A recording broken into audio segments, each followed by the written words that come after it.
I know we have an upcoming podcast episode that's going to be all about how common ADHD is in the accounting profession. Do you Yeah. feel like knowing about that back then would have made a big difference for you? Absolutely. Yes, absolutely. I mean, understanding the way that I make decisions and why sometimes I can focus on some projects and not others, and how the dopamine in my brain is impacted has made I at least understand why I do the things that I do, because I always felt Mhm. like, well, why do I do this? Why is it taking me so long to finish school? School, it's not hard. It was just finding the motivation sometimes to be motivated by things that I wasn't necessarily interested in, which is a big part of, going to college. There are all these classes that you have to take that you may just absolutely hate, but you have to do it anyway. Whereas I had the So opposite problem. I accidentally fulfilled distribution because I've never met a topic that I didn't like. And so I go the opposite.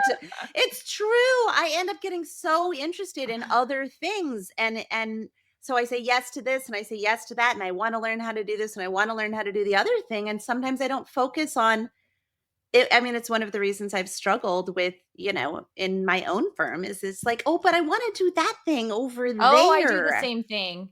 I do the Yeah. same thing, which with the ADHD can actually be one of the things I didn't realize is, I'm like, I have a lot of hobbies. I really like Yeah. to start hobbies, and then I Never eventually met a get hobby you didn't like? I never met a very unusual to meet a hobby I don't like, but it's it's also very unusual for me to meet a hobby that I stick with for a very long period of Uh-huh. time. Oh, I So I see. tend to like get bored quickly with a hobby and then move on to the next thing. And So, so that actually, was my this problem with is school.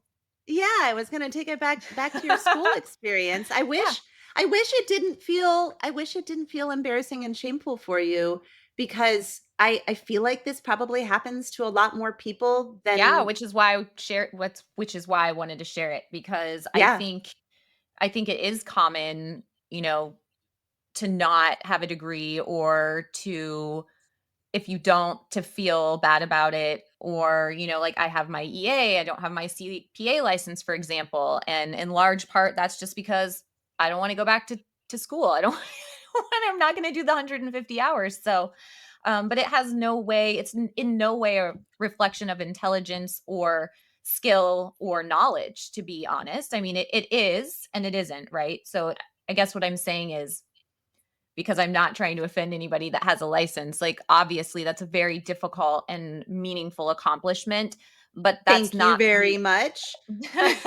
but that's not the only not having it doesn't mean that you aren't Yes. also intelligent, knowledgeable, and able to run a business, for example.